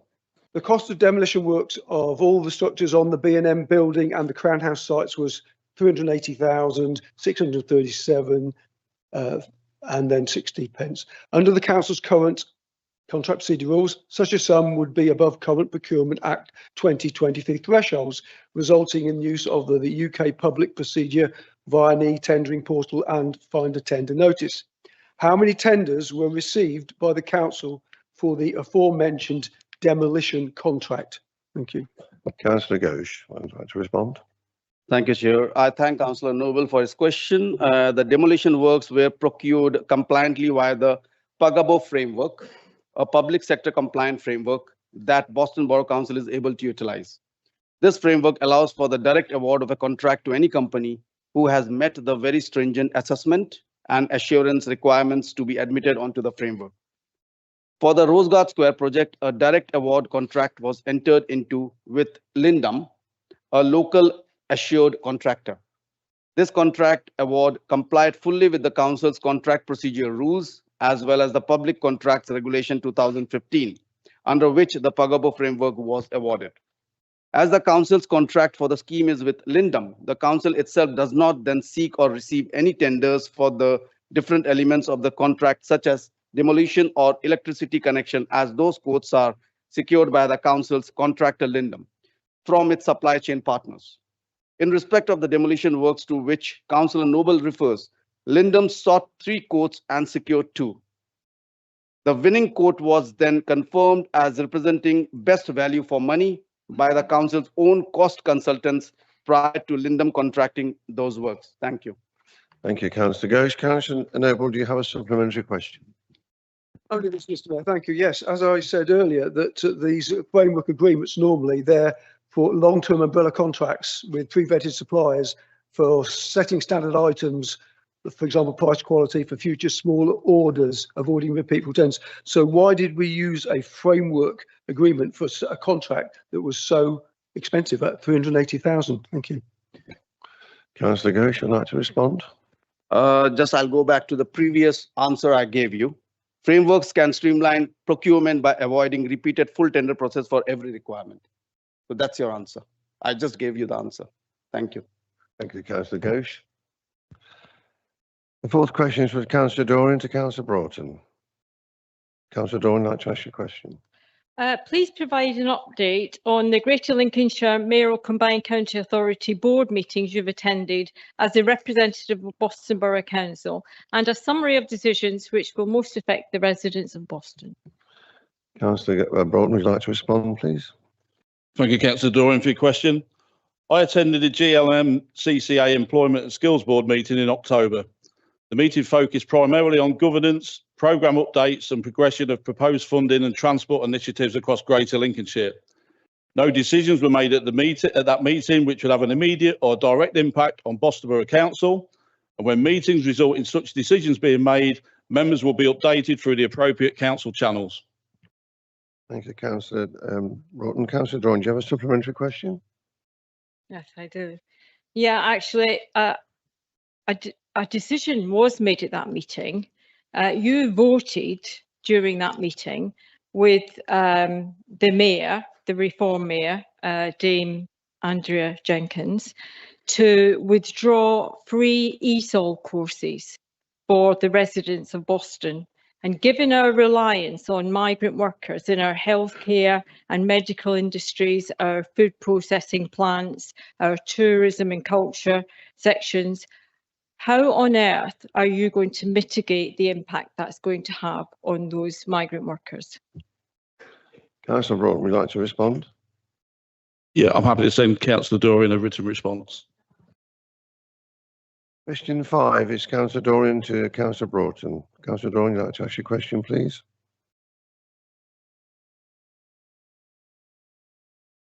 Please outline how democratic representation for Boston residents is intended to operate within the proposed Southern Lincolnshire Unitary, including with the respective roles of councillors, neighbourhood structures and any area-based committees. Councillor Broughton, would you like to respond? Thank you, Councillor Dorian. A Greater Lincolnshire for All proposal submitted to government sets out our vision for neighbourhood committee structures and involvement. Essentially, our suggestion in the proposal is a number of neighbourhood committees based on primary care network areas with relevant ward councillors from the Unitary Council alongside town and parish council representation and strategic partner representation. The final model will be for the new councils to determine though. In terms of democratic representation, we set out in our proposal the number of councillors we believe to be required per council. However, for the chosen option, it'll be for the statutory order to set out the initial arrangements. Councillor Dorian, do you want a supplementary question? I do. So for Boston residents, what binding decision-making powers will neighbourhood or area structures have over budgets, service priorities and policy decisions? And how will Boston's elected members be prevented from being consistently outvoted by a much larger Southern Lincolnshire authority? Councillor Broughton, would you like to respond? Yeah, thank you for that, Councillor Dorian. I'm really surprised you're taking such an interest now in the Greater Lincolnshire for All proposal when we've had several full council meetings on it, and none of you or any of your Boston independent councillors could be bothered to turn up, send apologies or anything else to the meeting. So it's quite comical that you're now starting to question the proposal when you had no interest up to now, but I will give you a written response. 6 questions from Councillor Dorian to Councillor Broughton. Would you like to ask your question, please?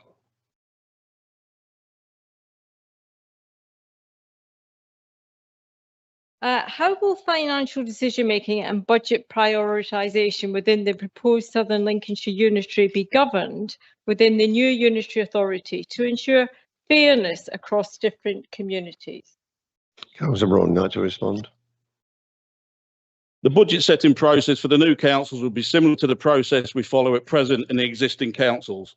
They will set an annual budget by council. The new councils will determine their priorities and identify how they wish to allocate the budget they have available against the services, activities they wish to deliver. Councillor Doran, have you a supplementary question? Yeah. How will Boston residents be able to scrutinise and challenge financial decisions such as capital investment priorities, adult social care spend or homelessness funding when those decisions are taken at scale? And what guarantees exist that Boston's high levels of deprivation and service demand will not be diluted by competing priorities elsewhere in the Southern Unitary? Councillor Brown, you like to respond? Again, Councillor Doran, I'll give you the same answer to the last one. If you'd have shown interest previously, you might know the answer to them questions, but I will give you a written response. The seventh question is from Councillor Doran to Councillor Gilbert. Councillor Doran, like to ask your question, please. Somebody's not all over their brief, are they? To Councillor Gilbert, please update members on any recent progress against town centre development goals, including support for local traders and improvements to public amenities. Councillor Gilbert, you'd like to respond? Yeah, I thank Councillor Doran for her question. It's quite a lengthy reply. It gives me an opportunity to explain how, as a local council, we operate in a commercial and business environment over which we have far less control than people imagine we do. Sadly, we can't sweep our hand at an empty shop and magically a business will occupy it. What many people are becoming increasingly aware of is the state of the national economy is not the responsibility of local councils. We don't control the commercial decisions of private businesses. Therefore, we have no short-term control over whether banks leave our town, retail units are viable, or what changes there are in the pattern of retail and services in our area. We know policies around the minimum wage, business rates and welfare spending are set by government, and these policies affect our borough and our business community. So with that statement out of the way, it's clear people should expect us as a local council to do what we can to mitigate the effects of whatever winds are battering us from Westminster and to improve our area in meaningful ways that may tilt our town away from the relentless decline that has affected so many towns in our country. The town centre strategy identified clean and safe as objectives for our town. In partnership with the town board, we've secured funding for 2 community safety wardens who, operating alongside the police and our environmental enforcement officers, monitor and enforce the public spaces protection order and deal with littering and spitting, etc. There is much to do to coordinate the activities of these important people, and I'm looking at the idea of a community safety hub in the town centre, where the public and agencies can have a single point of contact to share intelligence and report antisocial behaviour and other issues linked to public anxiety. Since I took over the portfolio for the town centre in August last year, I've established under the town centre strategy a town centre coordination group. This consists of all operational managers and portfolio holders responsible for delivery of services, as well as events in the town centre. This enables us to refer issues into this group and look at overcoming operational barriers to change and, where possible, find funding opportunities. The scope of this group is wide and includes car parking and green spaces, heritage, as well as the market manager and environmental services. A review of the town centre plan is underway to ensure actions are being progressed, actions completed can be closed and outcomes reported, and more importantly, new and emerging issues captured to ensure we continue to respond to the changing needs of Boston and our town centre. Our market goes from strength to strength, and last year we won an award.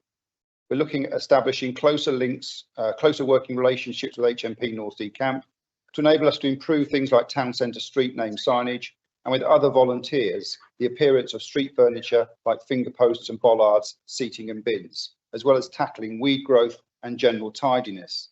This work will be enhanced, I hope, by a new volunteer scheme based on an allocation of tasks to volunteers rather than a time-based and supervised model.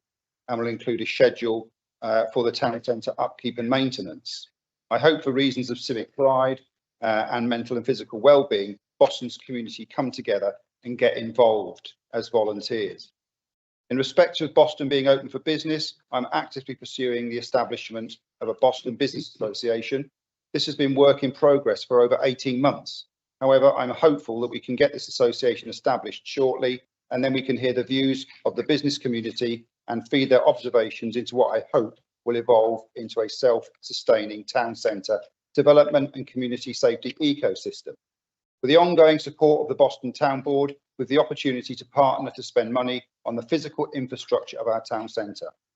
In respect of culture, heritage and events, as I've said, we now have an operational managers contributing to our operational coordination group. We also have had successful events such as the Christmas light switch on, and with the support of the Boston Town Board, we're looking to develop a range of promotions and events to celebrate Boston's contribution to establishing the world-class city of Boston, Massachusetts, 400 years ago in 2030. This celebration will, I hope, become a catalyst for a leap in our local prosperity. With grants from central government, we need to ensure we use this money to its maximum impact. This council operates within an economic context that is not of our making. However, we have an excellent opportunity to achieve lasting change if we avoid quick fixes and plan for long-term strategic change. Thank you. Thank you very much, Councillor Gilbert. Very detailed response. Councillor Doran, you have a supplementary question? No supplementary. That was wonderful. Thank you very much. Go on to the next question. That's the question 8 from Councillor Middleton to Councillor Baxter. Councillor Middleton, would you like to ask your question, please? I'm quite happy to withdraw my question to Councillor Baxter and also to Councillor Butler. I would like to ask my question to Councillor Mountain, but I understand he's not here. He's not here, so no. I'm not sure what the process is. You can't ask a question because the portfolio owner is not here. Will that go on to next council then? If you ask the question in the next council I meeting. have to re-ask. Yes.